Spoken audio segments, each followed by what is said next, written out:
నిన్నే అనంత హిందూపూర్ నేను రివ్యూ చేస్తే ఈ సంవత్సరం హిందూపూర్లో వర్షం తక్కువ పడింది, కానీ కాస్తో కోస్తో నీళ్లు ఇవ్వగలిగామంటే ఆ ప్రాజెక్టు వల్ల ఇవ్వగలిగాం. దీనికి శ్రీకారం చుట్టిన వ్యక్తి నందమూరి తారక రామారావు గారు అని చెప్పి ఎప్పుడు కూడా మంచిని మనం ఎప్పుడు గుర్తుపెట్టుకోవాలి. దిశ ఈరోజు కాటన్ ఈ దేశస్థుడు కాదు, బ్రిటిష్ పాలనలో ఇక్కడికి వచ్చాడు. కానీ ఆయన చేసిన పనేంటి? ఆ రోజు గుర్రం మీద తిరిగి ధవళేశ్వరం ఇక్కడ బ్యారేజ్ ఇవన్నీ కడితే ఈరోజు గోదావరి జిల్లాకు పోతే ఎవరిని గుర్తుపెట్టుకున్నా పెట్టుకోకపోయినా కాటన్ మాత్రం గుర్తుపెట్టుకొని ఎక్కడ చూసినా విగ్రహాలు పెట్టి పూజిస్తున్నారు. అది ఆయన చూపించిన స్ఫూర్తి. ఈరోజు ఈ రాష్ట్రంలో అన్ని ప్రాజెక్టులు మీరు రాయలసీమ రాళ్లసీమ ఎడారిగా మారిపోతుంది, దీనికి అభివృద్ధే కాదంటే అలాంటి దానికి ఒక దశ దిశ చూపించిన వ్యక్తి నందమూరి తారక రామారావు గారు తెలియజేస్తున్నాను. మనం మాట్లాడే హంద్రి నీవ, నగరి గాలేరు, తెలుగు గంగ, తెలుగు గంగకి 4 ముఖ్యమంత్రులు, ఆనాటి ప్రధానమంత్రి. తమిళనాడుకి చెన్నైకి నీళ్లు ఇవ్వాలంటే ఎన్టీ రామారావు గారి కమిట్మెంట్ మీరు చూస్తే చెన్నైకి నీళ్లు ఇవ్వాలి, నేను కూడా ఒప్పుకుంటా.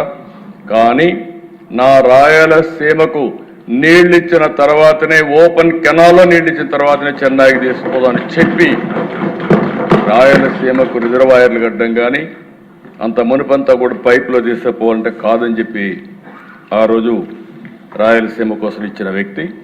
తెలుగు గంగ, ఎస్ఆర్బీసీ, హంద్రి నీవ ఈరోజు రాయలసీమలోనే కాదు ఆంధ్రప్రదేశ్లో కట్టిన ప్రతి ఒక్క ప్రాజెక్టు కూడా ఆ రోజు ఎన్డీఏలు అయినాయి, లేకపోతే తెలుగుదేశంలో అయ్యాయి తప్ప కాంగ్రెస్ పార్టీ ఎప్పుడు కూడా ఏమీ చేయలేదని చెప్పి కూడా ఆనాటి కాంగ్రెస్, ఈరోజు వైఎస్ఆర్ కాంగ్రెస్ పార్టీ ఎప్పుడు చేయలేదు. దిశ రెండో దిశ వెలుగొండ, నిన్నే పోయి వచ్చా. చూస్తే ఒకసారి చరిత్ర దిశ 5/3/96 నేను ఆ జిల్లాకి వెళ్ళేవాడిని ముఖ్యమంత్రి అయిన కొత్తలో. ప్రతిసారి పోయినప్పుడు ఆ జిల్లా వాసులు ఉడుగురేవారు, మీరు ఏమైనా చేయండి మాకు శ్రీశైలం నుంచి నీళ్ళు ఇవ్వండి. ఇప్పుడైనా నదుల అనుసంధానం ఒక ఆలోచన ఉంది, కనీసం అప్పుడు ఆలోచన కూడా లేదు. నేను అనేవాడిని ఎట్లా చేయగలుగుతానేవాడిని, సార్ మీరు ఏమన్నా చేయండి 5 ఏళ్ళకు ఒకసారి మాకు నీళ్లు ఇవ్వండి చాలు అని అంటే నేను ఆ రోజు ఫౌండేషన్ వేసాను. 30 సంవత్సరాల కంటే ముందు ఫౌండేషన్ వేసి దగ్గర 9,000 కోట్లు అవుతుంది. కొంత డిలే కూడా అయింది. మళ్ళీ దాన్ని పూర్తి చేసి ఫేజ్ 1 రాబోయే 3 నెలల్లో జూలైలో నీళ్ళు ఇచ్చే బాధ్యత తీసుకుంటాం అధ్యక్ష. దీనికి 2,500 కోట్లు అవుతుంది. అలాంటిది అధ్యక్ష ఇప్పటికి ఒక 500 కోట్లు పే చేశాం.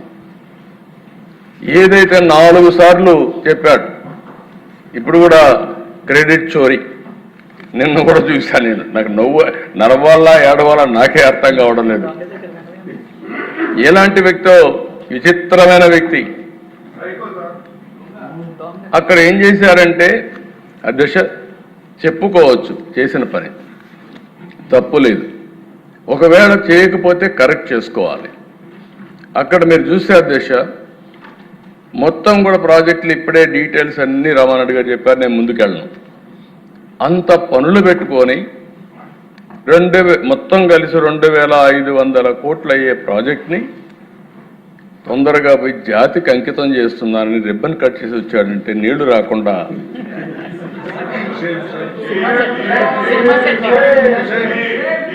కుప్పంలో కూడా చేశాడు అధ్యక్ష. మా కుప్పంలో కూడా పోయి నీళ్ళన్నీ కూడా పెడుతున్నానని చేస్తే ఒక ట్యాంకర్లో తీసుకుపోయి సెట్టింగ్ చేస్తే ఆ నుంచి బయట వస్తానే నీళ్లు ఎక్కిపోయినాయి అధ్యక్ష. అసలు నీళ్లు ఉంటాయి కదా అధ్యక్ష. ఇక్కడ పట్టిసీమల గురించి మాట్లాడినప్పుడు అన్నారు అధ్యక్ష, మీకు ఐడియా ఉంటుంది. పట్టిసీమ నేను తీసుకొస్తే ఇదెందుకు పట్టిసీమ అన్నారు. ఇప్పటికి అధ్యక్ష దగ్గర 12 ఏళ్ళు 11 ఏళ్ళు